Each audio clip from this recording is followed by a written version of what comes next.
Hello my dear student, मैं नौशाद अली। मेरा YouTube channel है नौशाद सर 9198। इसमें विलेन चैप्टर चल रहा था।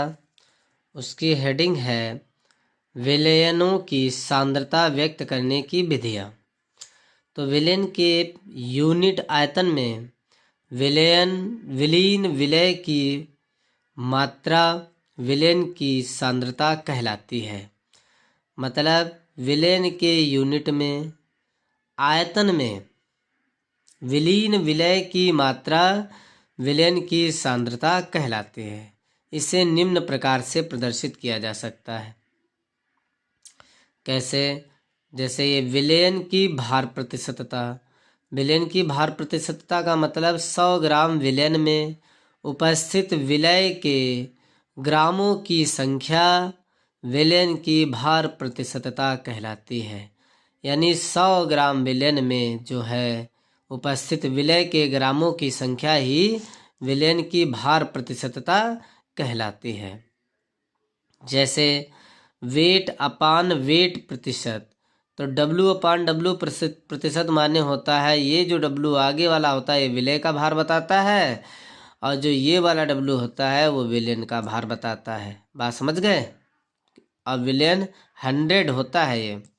जैसे 10% वेट अपान वेट H2SO4। तो विलय का भार कितना है? 10 ग्राम। विलायक कितना है वो नहीं पता है, लेकिन प्रतिशत प्रतिशत वाला जो है विलेन, ये क्या कितने में? 100 ग्राम में। तो 100 ग्राम विलेन में 10 ग्राम अगर विलय है तो 90 ग्राम क्या हो जाएगा? विलायक हो जाएगा, तभी तो विलेन बनेगा। इसके बाद हेडिंग नेक्स्ट है विलेन की आयतन प्रतिशतता। आयतन प्रतिशतता का अर्थ होता है वॉल्यूम अपान वॉल्यूम प्रतिशत। तो 100 ml विलेन में उपस्थित विलय के मिलीलीटर की संख्या विलेन की आयतन प्रतिशतता कहलाती है। मतलब 25% वॉल्यूम बाय वॉल्यूम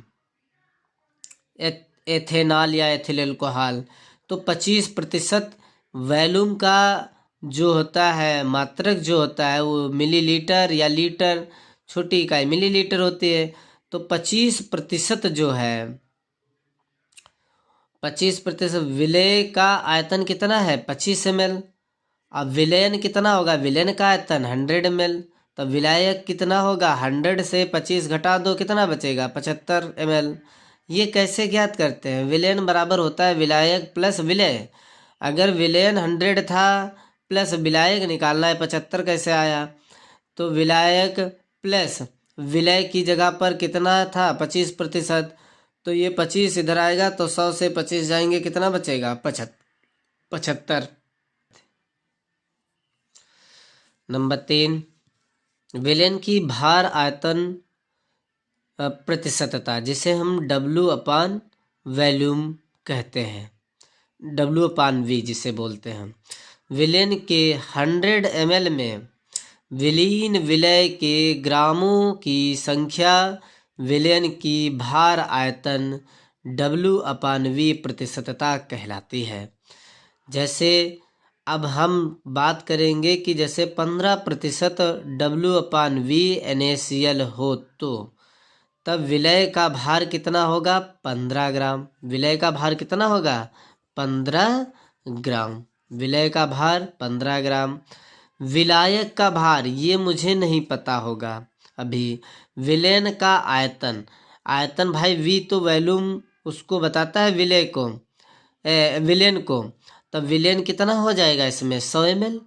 तो 100 ml इसमें घनत्व दिया जाएगा, तभी हम विलायक का भार ज्ञात कर पाएंगे, क्योंकि यहाँ पर विलय का भार ग्राम में है और विलेन का आयतन ml में है, इसलिए हम विलायक का भार ज्ञात नहीं कर सकते हैं। विलायक का भार ज्ञात करेंगे तो घनत्व बराबर होता है द्रव्यमान बटे आयतन। अब हमारा नेक्स्ट टॉपिक है मोलरता। क्या है? मोलरता। मोलरता क्या होता है? विलेन के 1 लीटर में विलीन विलय के मोलों की संख्या विलेन की मोलरता कहलाती है।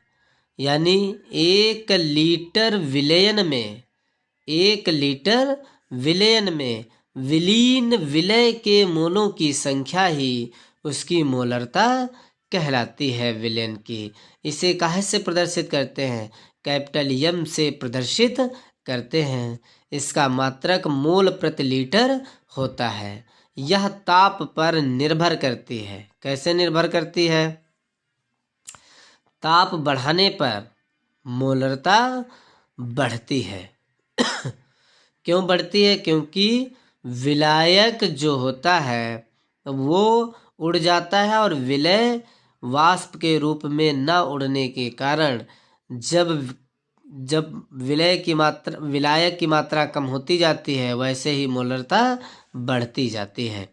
इसका सूत्र होता है मोलरता ज्ञात करने के लिए। तो मोलरता की बहुत छोटी सी परिभाषा क्या?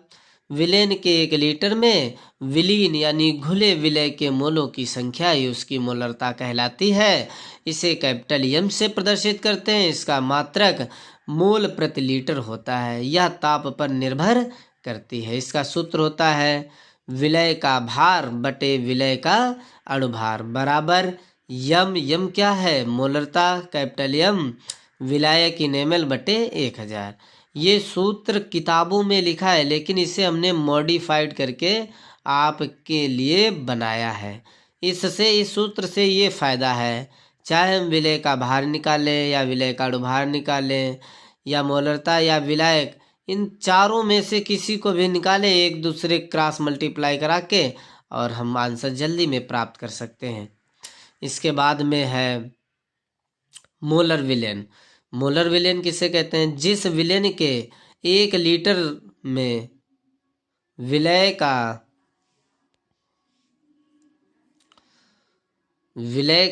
1 मोल उपस्थित होता है, उसे ही मोलर विलयन कहते हैं। उसे ही मोलर विलयन कहते हैं। मोलर विलयन कहते हैं। मतलब जिस विलयन के 1 लीटर में विलय का अगर 1 मोल उपस्थित है, यानी 1 लीटर विलयन में विलय का 1 मोल उपस्थित होना ही मोलर विलयन कहलाता है। विलयन की मोललता की परिभाषा: 1 किलोग्राम विलायक में विलीन विलय के मोलों की संख्या मोललता कहलाती है। विलयन की मोललता कहलाती है। मतलब 1 किलोग्राम विलायक में विलीन विलय के मोलों की संख्या ही विलयन की मोललता कहलाती है। इसका मात्रक मोल प्रति किलोग्राम होता है। यह ताप पर निर्भर नहीं करती है। यह ताप पर निर्भर नहीं करती है, क्योंकि इसमें जो विलायक होता है किस में लिया जाता है? किलोग्राम में। इसे स्मॉल यम से प्रदर्शित करते हैं। फिर इसके बाद में जो है हमारी नेक्स्ट टॉपिक है मोलल विलयन। जैसे भी मोलर विलयन था, अब मोलल विलयन।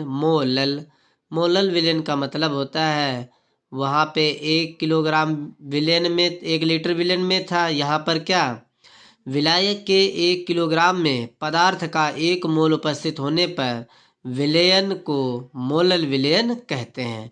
मतलब अगर विलायक का 1 किलोग्राम में अगर 1 मोल उपस्थित है, तो उस विलयन को हम क्या कहेंगे? मोलल विलयन कहेंगे। क्या कहेंगे?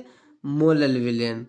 और मोलर विलयन था 1 लीटर विलयन में जितने विलय के मोल उपस्थित होते हैं वही मोलर विलयन कहलाता है। अच्छा, फार्मूला ऑफ मोलैलिटी। मोललता का फार्मूला होता है विलय का भार बटे विलय का अणुभार। ये तो उसमें भी था, बराबर स्मॉल यम इंटू विलायक इन ग्राम बटे 1000। वहाँ बस अंतर कितना हुआ? वहाँ पर कैपिटल एम था, यहाँ पर स्मॉल एम। वहाँ विलायक इन ml में था, और यहाँ पर क्या है? विलायक इन ग्राम। सूत्र वही है, विलय का भार बटे विलय का अणुभार बराबर यम इंटू विलायक इन ग्राम बटे 1000। इसके बाद में टॉपिक हमारा है मोल अंश। कौन सा टॉपिक है? मोल अंश। मोल अंश कहें या मोल प्रभाज कहें, बात एक ही है, उसमें कोई प्रॉब्लम नहीं है। विलयन के किसी घटक के मोलों की संख्या और विलयन में उपस्थित उसके सभी घटकों के मोलों की कुल संख्या के अनुपात को उस घटक का मोल प्रभाज या मोल अंश कहते हैं या कहलाता है। मतलब भाई विलयन में दो ही घटक उपस्थित हैं, विलय और विलायक। विलयन के किसी घटक के मोलों की संख्या और विलयन में उपस्थित उसके सभी घटकों के मोलों की कुल संख्या के अनुपात को उस घटक का मोल प्रभाज या मोल अंश कहते हैं। विलय का मोल अंश बराबर होता है विलय के मोल बटे विलय के मोल प्लस विलायक के मोल। विलय का मोल अंश होता है विलय के मोल बटे विलय के मोल प्लस विलायक के मोल। ऐसे विलायक का मोल अंश होता है विलायक के मोल बटे विलायक के मोल प्लस विलय के मोल। मोल अंश हम जिसका निकालेंगे उसके मोल बटे दोनों के मोल। यही परिभाषा थी विलयन के किसी घटक के मोलों की संख्या और विलयन में उपस्थित उसके सभी घटकों के मोलों की संख्या के अनुपात को मोल अंश या मोल प्रभाज कहते हैं। इसके बाद में तन विलयनों के गुण। तन विलयनों के गुण क्या हैं? द्रव विलायकों में अवाष्पशील जो वाष्प में नहीं उड़ते हैं विलयों के तन विलयनों के मुख्य गुण निम्नलिखित हैं। नंबर 1, परासरण एवं परासरण दाब, जिसे इंग्लिश में कहते हैं ऑस्मोसिस एंड ऑस्मोटिक प्रेशर। तो तन विलयनों के जो गुण हैं वो निम्नलिखित थे। कौन? पहला है परासरण एवं परासरण दाब। दूसरा क्या है? वाष्प दाब का अवनमन, लवरिंग ऑफ वेपर प्रेशर। वाष्प दाब का अवनमन, अवनमन माने कम होना। क्वथनांक का उन्नयन। फिर चौथा है हिमांक का अवनमन। हिमांक का सूत्र होते हैं परासरण R बराबर 0.082 होता है और T जो होता है वो सेल्सियस में लेना पड़ता है, केल्विन में लेना पड़ता है। C क्या है? सांद्रता है जिसे मोलर बोलते हैं। N क्या है? मोल है। स्मॉल w क्या है? विलय का भार है। स्मॉल m है विलय का अणुभार है। पाई क्या है? परासरण दाब है। उत्क्रम परासरण।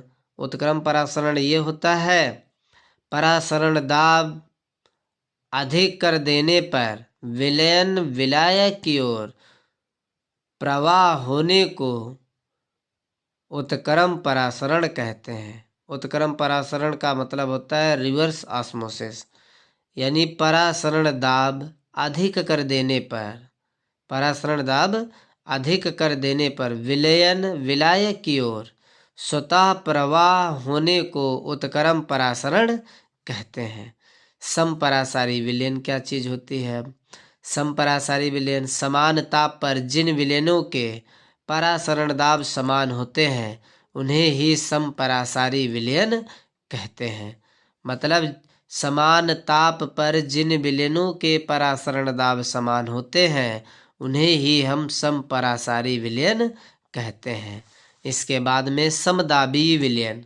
समान ताप पर जिन विलयनों के वाष्प दाब समान होते हैं उन्हें ही समदाबी विलयन कहते हैं। मतलब समान ताप पर जिन विलयनों के वाष्प दाब समान होते हैं उन्हें समदाबी विलयन कहते हैं। अतिपरासारी विलयन। समान ताप पर दो विलयनों में जिस विलयन का परासरण दाब अधिक होता है उसे ही अतिपरासारी विलयन कहते हैं।